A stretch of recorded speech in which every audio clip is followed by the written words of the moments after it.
Welcome to Conor's Crew, a podcast about positive people doing positive things. I'm Conor, and this show is all about speaking to people who take action and make the world a better place. Today's episode is with Ben Gibbs, founder of the Sober Boozers Club.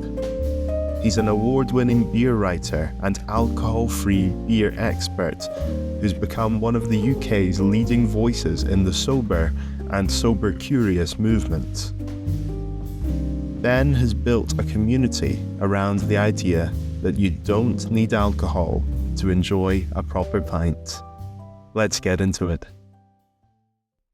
Hi everyone, today I'm with Ben Gibbs. Ben, thank you so much for coming on the show. Oh, more than welcome, sir. How are we? Yeah, very good, thank you. How are you today? Good. I'm pretty good. It's been a slow day, but that's good. That's good. I live for those these days. Oh, that's lovely. So, for people listening who maybe don't know who you are you and what is Sober Boozers Club? So yeah, I'm Ben Gibbs. Alcoholic since I got sober. I got sober in I've forgotten. No, I've remembered January 2022. It's weird as the years go on, you kind of forget your sobriety date. I don't remember the last time I looked at clock or any of that business to track my sobriety. But yes, well, 4.5 years sober. And I started the Sober Boozers Club, which is my kind of online platform, if you like, maybe 6 months into sobriety, where I lent a lot on alcohol-free beer in the early days of sobriety. And I realized that there are actually a host of really good alcohol-free beers out there, minus the X-Blues and the Heinekens of the world that you get in supermarkets. But there weren't that many people really documenting these beers or sharing these beers as a lot of full-fat beer communicators were doing. There were a couple of people. You had Martin Dixon at Alcohol Free World, who does a fantastic job to this day, and a few other people that have since kind of stopped. But in the kind of sober space online, there wasn't really anybody that had my voice and my experience and lived how I did, that was kind of talking about sobriety through the medium of still going to pubs, still being a beer drinker. So I thought, well, if I want something to exist but doesn't, kind of got to do it myself, right? So that's what the Sober Boozers Club is in essence. It's a community focused around alcohol-free beer with a little sprinkling of sobriety kind of added to the mix, if you like. That's amazing. That's amazing. And you've made quite a big community as well, and it's fantastic. What was life like before this all started for you? Ups and downs, to be honest. I mean, I look back at my drinking career now, probably with a little bit of a rose tint, because I look back at the gigs that I played and the things that I got up to, shall we say, and they were great.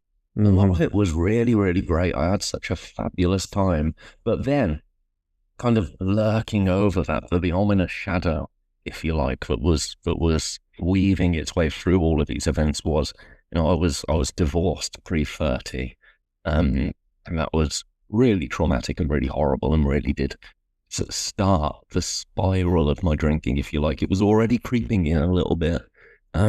But that was just the catalyst that kind of set the world on fire. So to deal with that divorce, I had a lot of fabulous evenings that were, booze and drug induced, and I loved it. But then the last 6 months were hell, if I'm honest. They were, all of a sudden when I drank, I became this version of myself that I didn't recognize and my friends didn't recognize, but all of a sudden I'd snap and I'd be nasty, I'd be aggressive, and just everything you don't want to be, really. So those last 6 months were dreadful. And I still have trauma dreams. I wake up in the middle of the night sometimes and I'm like, oh, I'm back there. I'm back doing the things I used to do towards the end of my drinking. So I would say it was very, very sad. Then it was very, very joyous. And then it was incredibly dangerous and depressing.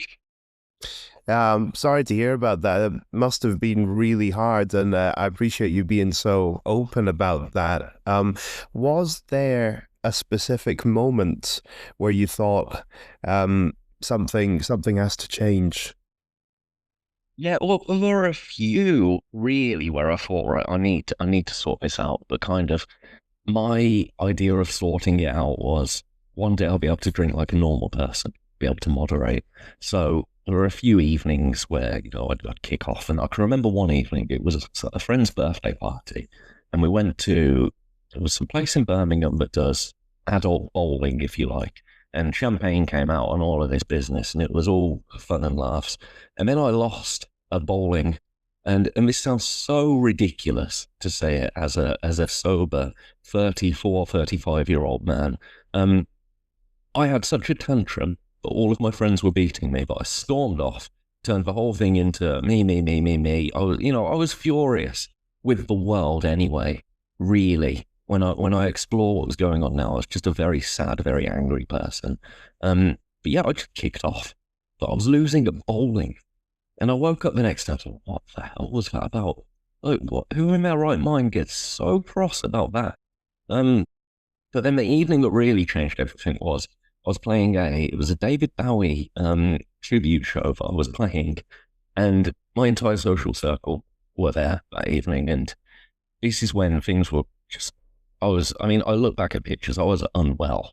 I was really unwell. It was really ramping up towards being a full-blown dependent alcoholic. 6 months down the line, that's where I would have been. And I drank maybe 6 beers in the van on the way to the show. And throughout the evening, more and more beers. Ended up kicking off. My entire social group saw it. Everybody was there to witness like exactly who I had become. And I woke up the next day and could not remember a thing. And that terrified me. And I'm very lucky now that a lot of the people that were there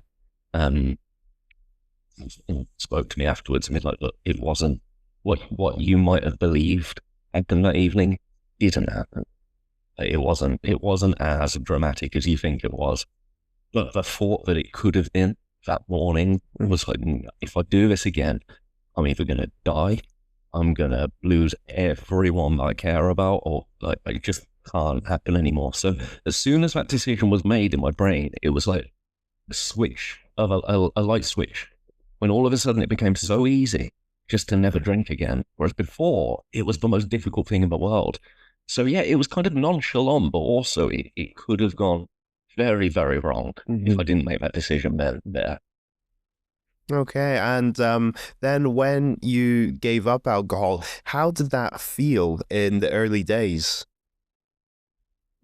Really lonely, to be honest. I spent it was probably a month, or in reality it felt like a lot longer, where I wasn't in contact with any of my friends really, because I didn't want to reach out to anyone, be like, oh, can we hang out, or can we talk about what happened? It was like, no, I'm going to let people come to me if they need to. I'm just going to work on myself, and for once in my life, not make myself the center of attention when things have gone wrong here.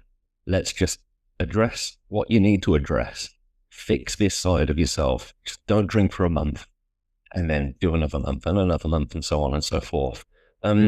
So the first month, it was kind of like a fever dream, where I didn't know what on earth was going to happen in my life. I didn't know where I was going to end up. It felt very kind of end of the world. And then, as I say, when friends started to come back into my life, people that, were present that evening and sort of said, look, it was bad, but it wasn't apocalyptic. But let that be a warning to you, if nothing else. Like, if that happens again, or if it goes any further, then I'm done. So it was very kind of, I'd say quite lonely, but also very important that month. And when you stopped, what surprised you the most? It surprised me how easy it was to resist having a drink. And I want to be careful when I say that, because I know that there's a lot of people that it's the hardest thing in the world, and it really is. I say that it was really easy when I made the decision. It surprised me how easy it was versus the 6 months prior, Mhm. when I knew in my heart of hearts that I had a problem and needed to stop. But the idea just didn't enter my brain. Couldn't fathom the thought of not drinking at Christmas, not drinking at birthdays, not drinking at social events, not drinking at gigs. So that's what shocked me really, was just how all at once I'd made that decision in my brain and I knew, no, this has to be it now. I can't do it again. It was the easiest thing in the world. And it still confuses me now. I'm still kind of waiting for that little, like, that temptation to hit and be like, oh, you could have a drink now. But so far it hasn't come. So that still confuses me and shocks me. Okay. And after that, where did the idea for Sober Boozers Club come from? So the first, and I'll be completely honest here, it was selfish, the initial idea to create an Instagram page to do it, because my friends had started talking to me again. Like we were 6 months in. I'm sure it was around 6 months. We were 6 months into my sober journey. My friends, my closest friends were talking to me again, but it was still kind of early doors, shall we say. But I had a social life, and I was talking to, I'd met a new group of friends, a new group of people as well that kind of hadn't really known me before as an addict. They just knew me for who I was now. Mm-hmm. And I thought, right, I want to prove to the world that I'm doing this and I'm committed to this. So I'm going to make an online platform, Sober Boozers Club, and it's going to be about me being sober and me not drinking. Because then, if I fall off the wagon, I'm going to look like a real idiot to all of these people that know me, that have seen that I've put myself forwards as being like, I'm sober. And then if in 2 months I'm drinking full fat booze again, people will be like, oh, well, you're a bit of an idiot, aren't you? So that was the main reason, early doors. And then it kind of transformed into something else, where I was seeing all of these beers that existed in the world that nobody knew about. Yeah. And my first take on alcohol-free beer was Beck's Blue, and then it was Heineken Zero. Yeah. And I've gone on record as to saying Heineken Zero is the most dangerous drink in the world, because the amount of people that will reach for a Heineken Zero, try it and go, oh, alcohol-free beer is dreadful. I'm never touching that again. And if that was someone like me, where alcohol-free beer, it did save my life. And that sounds like a big statement, but it really did. Because without these beers, I wouldn't have had a sense of identity. I wouldn't have known how to continue to socialize. I'd have felt like there's no point in being around anymore. So I may as well just drink booze and continue trying and failing to moderate. So once I saw all these beers, I need to talk to people about this. I need to let people know that this exists. Because if there's one person that I can help through that, or if one person sees it and goes, oh, so I can still live like this, just with alcohol-free beer, and it can still be good. One person sees that, and it makes that decision, and it pulls them out, or it helps them with their sobriety, then that's job done, quite frankly. Yeah, that's fantastic. Did you expect it to grow into such a big community like it has? No, not in the slightest. I mean, I say I was very lucky that 2022, the start of 2022, was the year I got sober, because it kind of lined up perfectly with Mash Gang starting to boom and all of the craft breweries starting to take note. If you look at my kind of year-on-year growth as a community, I mean, you look at the year-on-year growth of the alcohol-free beer scene as a whole, the two kind of go hand in hand. So it was serendipity, really. I was very, very fortunate to be, there right at the start of it almost. But no, I did not expect any of this. I mean, that community, I say alcohol-free beer has saved my life, but this community has given me a real purpose, I would say. That's excellent. That's excellent. What does the name Sober Boozers mean to you? I really like the name. How did you come up with that name? Thank you. I think it was the second or third username that I've ever had on there. I liked the idea of it being a club. I think it was kind of in the back of my brain. I think it was Club Soda. that kind of made me go, yeah, club. And I think I must have seen it on Instagram and it just stuck with me. And then I can't remember what the first name was, but it was it was a Sober Beer Club or something like that. But yeah, Sober Boozers Club, it just kind of felt, it flowed a little bit, but it's more, you could see it as the sober boozers as you go into the pub for boozer, but you're sober, or I used to be a boozer because I was a boozer, now I'm sober but still drinking beer. So it was kind of just, it basically just means sober beer drinker in my eye. But I'm really glad that you like the name because it's something that haunts me. But being in bands as well, I've had some dreadful bands names, and coming up with a name for anything I find it the hardest thing in the world. So I'm glad that it resonates, and I'm glad that you like it, because that's the only person to ever give me feedback on the name. Except for there was a Sky News reporter that called me Boozy Sobers, and that I was like, it should have been that. It should have been Boozy Sobers. That's a fantastic stage name. I totally resonate with that. I remember trying to work out a name for this podcast I'm doing, so I totally resonate with that. Do you think drinking is more about the culture and identity than the drink itself? What are your thoughts on that? Yeah, I do. I really do. I think, you look at the history of beer drinking. It hasn't always been about, high ABV beers. That only started to peak really with the beer revolution of the 2000s.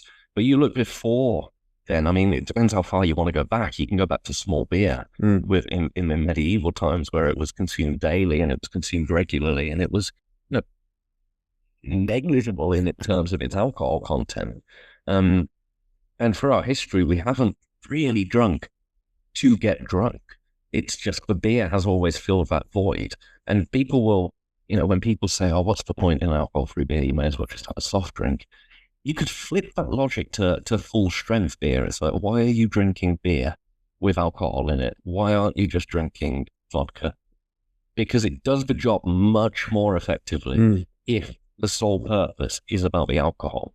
You're drinking beer because everything it represents, the weight of the glass in your hand, the kind of the pouring ritual, if you like. It's a ritualistic drink that we enjoy because of our preference of flavor, our preference of taste, and also everything it symbolizes, getting around in, looking at the nice sudsy head. You can even apply it to Guinness. Yeah. You pour a Guinness up, you see that surge, that cascade, splitting the G, all of that nonsense. It all just comes together to form this beautiful drinking experience that can only be enjoyed with a beer, quite frankly. So I think there is much more to drinking than just the booze, especially when it comes to beer. Yeah, I agree with that. And what do people sometimes misunderstand about alcohol-free lifestyles? Do you think there's any common misconceptions? I think people, and I was certainly one of them, just assume we're all the same. The amount of people that ask me to run a marathon for them, and it's like, no, I would die. I have absolutely no desire to run a marathon ever. That's not to say it's not a good thing to do. I know people that have got sober and have run marathons, and that's amazing. Yeah, I'm not that guy, and I will never be that guy. I'm the guy that goes to the pub. Still, I'm the guy that has a Belgian bun for breakfast. Still, I'm not a beacon of health. I'm trying to be healthier because, preservation is a nice thing and I don't want to die anymore, which I did beforehand. But I think that is the biggest misconception about living a sober lifestyle. We're not all waking up, eating granola and chia seeds and manifesting and journaling and running and whatever it may look like, whatever the stereotypical look may be. What we are all doing is making a conscious decision not to ingest something that is effectively poison. But another one, because I've just realized I've just called alcohol poison. A lot of people think that we're all anti-alcohol, and I'm not anti-alcohol in the slightest. I think alcohol can be a wonderful thing and has been a wonderful thing for a lot of people. It's just when you have the disease of alcoholism, because Yeah. it is an illness, it is a disease, when you have that, you can't consume it anymore. It's like being allergic to kiwis. Yeah. That's a death sentence. That doesn't mean all kiwis are evil. But kiwi should also be enjoyed in moderation, because if you only ate kiwi, then you'd probably not be in a very good way. Alcohol is exactly the same. So they're the two main ones. Like, we're not all clean living and we're not all anti-alcohol. I think that's a really good point about not being anti-alcohol, and people can come across your Instagram page and see these really nice alcohol-free beers, and they can still enjoy them alongside an alcoholic beer that they enjoy. It's about being aware that there are so many brilliant alcohol-free alternatives available, and that it's great that people can be aware of that thanks to the great work that you're doing. Have you noticed any changes in your social life and socializing after giving up alcohol? Yeah, mainly just that I get snoozy now. So it gets to 11 o'clock, and something really strange happens. If you go on any bar crawls, or even if you just sit in the same bar, between kind of 10:30 and 11, something shifts, and it's really noticeable. Where all of a sudden you look around and you go, "I'm the only sober person here," and everyone has changed. It's like in Mean Girls, where all of a sudden all of the students turn into two animals. Yeah. And they're all monkeys running or jumping around shredding paper. It's kind of that sort of vibe. You look around and you go, "What the fuck? Like, this is wild." Everyone is just a little bit different, and then you look at the group of people that you're with, and they're the same, but just a little bit altered. And I find that fascinating now. At first, it was quite harrowing, really. But that's the only real change in my social life, I would say, other than the fact that I, don't end up in brothels at 3 a.m, or I won't try and get back in. I don't have anybody's contact details on my phone anymore that could facilitate such things. Just go home a lot earlier. Yeah. And I'm much more happy now just sitting at home watching a film, eating pizza, and being like, this is actually quite a lovely Friday. Used to be beforehand, if I wasn't doing something every night of the week at one point, then I was, scratching at the walls. Whereas now I can be, even in my own company, just a lot more relaxed about the fact that I'm not doing anything, and that's okay. That sounds lovely. Since starting Sober Boozers Club, have there been any specific moments that really stand out to you? Any big highlights? Oh, Isaac. Right, this is the part I'm not very good at talking about, because it makes it sound like I did this. But since you're asking, I will oblige. The biggest thing was winning the British Guild of Beer Writers award. That was wild. And I was told by Mark Dredge, who's a fantastic beer writer, Sunday Brunch, you might recognise him from. He's awesome, a really awesome guy. He was really supportive as well in the early days, which was really nice. He said to me after, I think you're the first alcoholic in recovery to have won one of these awards ever. So that was wild. And that said more about the beer than it did about me. Because it was alcohol-free being recognised, and it wasn't in an alcohol-free beer category either, which was like, that blew my mind, really.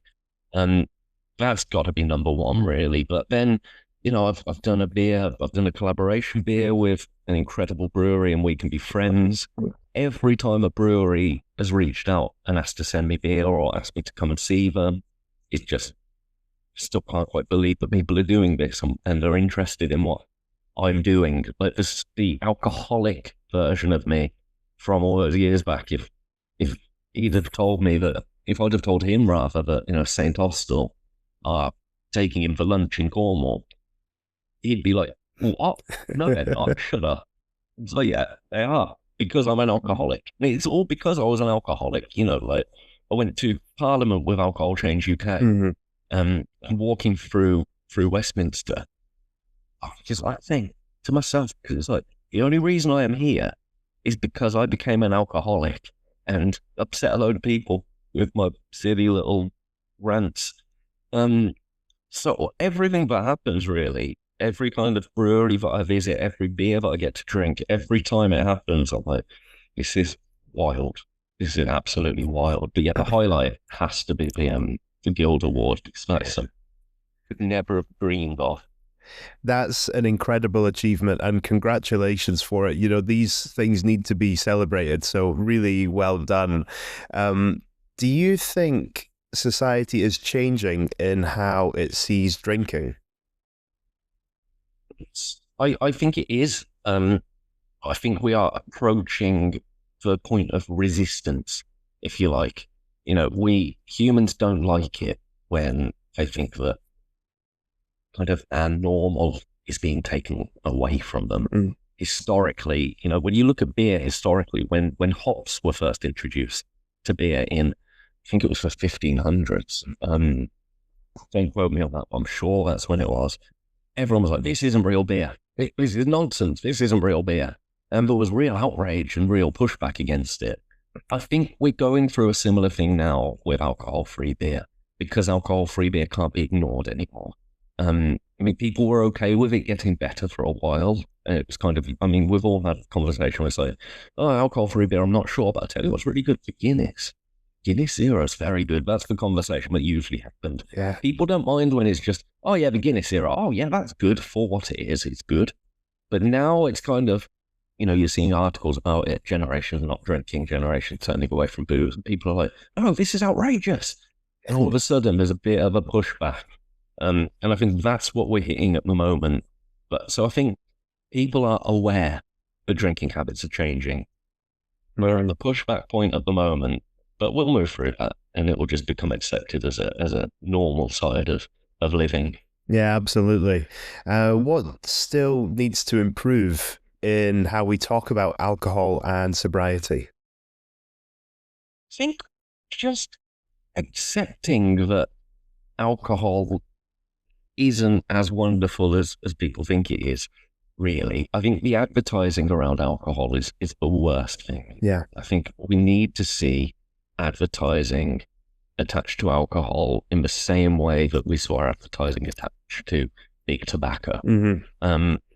Now, I don't think that we need to go as far as putting warning labels on bottles like cigarettes. Yeah. I don't think we need to do that yet.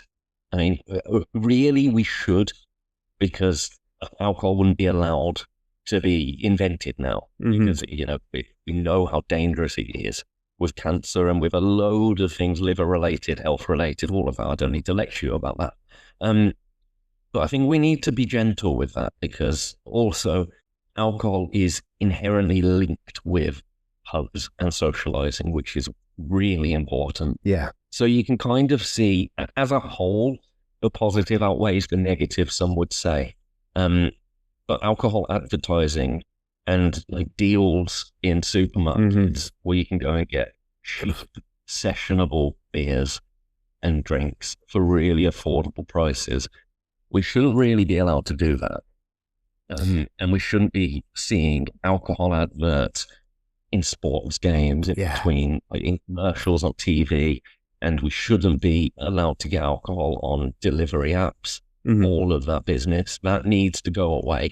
It needs to go bye-bye. And I think over time, I think we will start seeing linking socializing with other things as well as just alcohol. Yeah. And that's my main kind of push, is like, I'm still going to the pub. I don't ever drink alcohol. So you can go to the pub and drink less alcohol if you want to. I think that's what we need to establish, really, is that alcohol doesn't equal socializing. There are ways to socialize without it. That's a great answer. That's a great answer. And what would you say to someone who's thinking about stopping drinking or cutting down? Just go for it. I know that sounds so nonchalant, but I suppose you got to find your why. So if you're thinking about cutting down, probably means you should cut down. And it's very, very easy to do so now. It's a lot easier than it was, you know, in 2002, let's say, because the options that are out there are incredible now. There's some really good things out there if you're a beer lover. If you're thinking about stopping, it probably means that you should at least cut down. I would say that it's not as difficult as you think it is going to be. Like, you think it's going to be the hardest thing in the world. And as I was saying, when I was trying to moderate, I was thinking about Christmases, birthdays, New Year. You can't think about that. You've just got to think about that 24 hours. It's so easy not to drink for a day. I used to do it when I was an alcoholic. I didn't drink every day. I'd only drink I drink most days, yeah, sure. But I didn't drink every day. And if I can do that in the middle of alcoholism, you can do it. You can do it now. So just don't drink for the day. And the next day, just do it again and again and again and again. And after a few months, you stop becoming somebody that's trying not to drink, and you're just somebody that doesn't. And once you've made that decision in your brain, the clarity that follows is beautiful. What's one thing you've learned from everything that you wish you knew earlier? Oh, that is a very good question. I mean, the biggest thing I've learned is that 0.5% beer is still alcohol-free. And it would have been good to know that earlier, because I was drinking 0.5% beers when I was just getting through my recovery stage, thinking it would help withdrawal symptoms, when it does absolutely nothing. It is scientifically impossible to get drunk on a 0.5% beer, because your body will metabolize that trace amount of alcohol quicker than it takes to affect your brain chemistry. So even if I drank 20 of them, it wouldn't touch me. Like, bananas can be 0.5%, fruit juice can be 1%. So that's something I wish I knew sooner. But in terms of just a general live, I suppose it's going to sound really cliche, but it's just, I wish I knew I could have done it earlier, because I'm here now and I don't feel like I don't feel like I'm a boring person. I don't feel like my life is any less full. And I'm 4 years in. So I wish I'd have known that I could do it earlier, because it could have saved a lot of drama. Yeah, you are far from boring. I think that's a lovely answer, and it's a great way to finish. Ben, thank you so much for your time today, and congratulations on everything you've achieved. Keep up the great work. You are making the world a better place. Thank you so much for your time. Thank you. I appreciate it. Bye. See ya. Thanks for listening to this episode of Conor's Crew. I hope you enjoyed hearing Ben's story and you got inspired to do something positive in your own way. Remember, it only takes one person to make a difference. I'll see you next time with another guest, another story, and more of the same good energy. Take care.